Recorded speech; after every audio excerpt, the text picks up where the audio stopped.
Welcome, first of all. My name is Coen van Hees. So Story of AMS is a company that exists now for 4 years. It's a digital production company. We've grown to 40 employees in 4 years, which is quite a lot. But in Amsterdam, everyone is fishing in the same pond of digital talent. And why does talent want to work at Story of AMS? We developed a methodology, you can say it, based upon our experience, how we attract the best talent. And I'm going to share with you our secrets, how we do it. So, culture. I'm going to tell a story. So, Coen van Hees, as I told you, I'm 25 years old. I started this company when I was 21. When I was 19, I didn't know what to do. So I had the opportunity to do a hospitality internship in the US. This was a big corporate hospitality company. And during my onboarding, they were telling me about their company culture, and they had really nice written on their wall, integrity and respect. And I was like, what does it mean? Integrity, respect. And I was going on assignments and people were not treating each other with respect. There was no integrity. So culture was for me during that internship one big question mark. So yeah, what is culture? When we started Story of AMS, we really wanted to see, okay, this is a corporate company, they lose a lot of people. Why is that? And a lot of companies cannot retain people because there is not the right culture. In my opinion, the behavior of the founder is reflected over the company. So if you have a shitty founder, you have a shitty company. We work with a lot of companies as an agency, and I see that if the founder is just acting a bit weird, the company is acting weird. Luckily, me and my founder have some good principles, not saying we're the best, but we have some good principles. So yeah, we saw the people we attracted, they identified with our vision. But once you started to get bigger with your company, yeah, how are you going to maintain the culture? How are you going to set core values? So we defined core values based upon behavior. So one of them is, for example, trust, and trust is connected to certain behavior. So when we interview new potential candidates, we try to spot the behavior which is in our core values.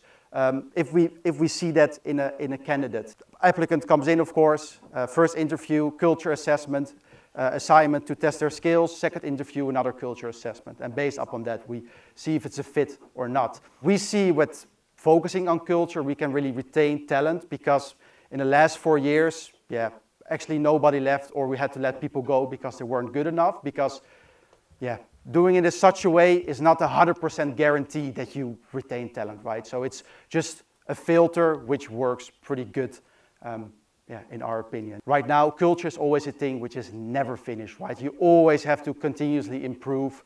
So I'm now saying that, yeah, our culture, we have our values, etc., but it's never set in stone. If you want to retain talent, it's really nice that you listen to your employees, what they want to accomplish, and then balance it out with your company objectives. So the other thing is branding, right? And branding is another subjective thing, because what is branding? How do you build a brand? How do you become visible? And for us as a new company, wanting to attract digital talent, we have to be very good in building a brand. And what do we do for it? How to build a brand is actually really simple. I always say things are really simple, but it's actually not that simple.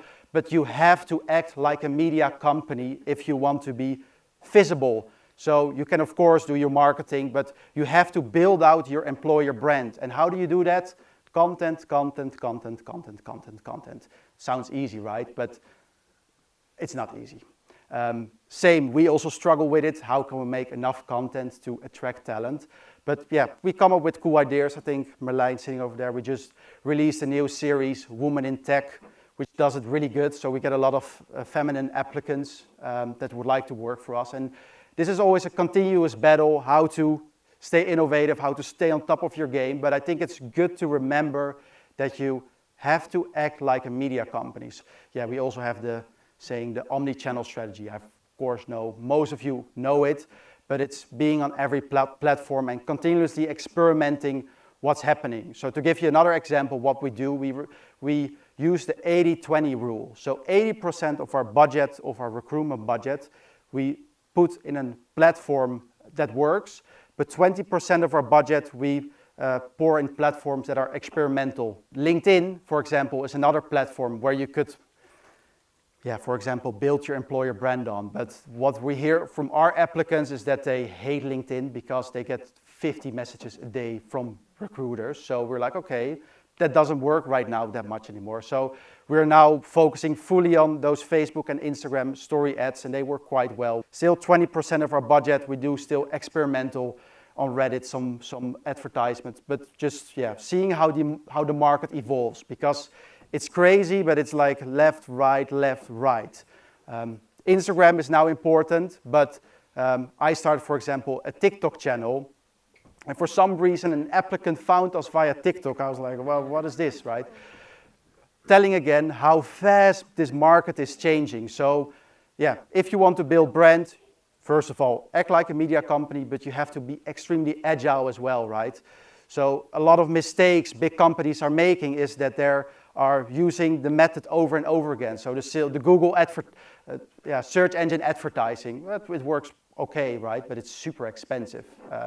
So yeah, you continuously have to experiment to see what works. But yeah, keeping in your mind, you have to build a brand, a lot of content, which you have to push out over your channels. But yeah, if you want to get more talent in, you of course have to also allocate some advertising budget. Now, then another thing there is called design. These days, consumers are extremely spoiled. And I'm talking about consumers, but consumers could also be potentially the people you want to join your company. So if you come up with a job page website that is 1992, and believe me, I still see so many companies with a shitty job page. Of course, you're gonna get talent. Sure, people apply, but good talent, really, it's a first impression, right? It needs to be really, really, really good. But yeah, I'm not praising our website, this is the best, but yeah, you should take a look at our job page, for example, because we do get compliments from people that, yeah, they like it. But yeah, it can always be better. I've seen that, I've spoken already quite some time.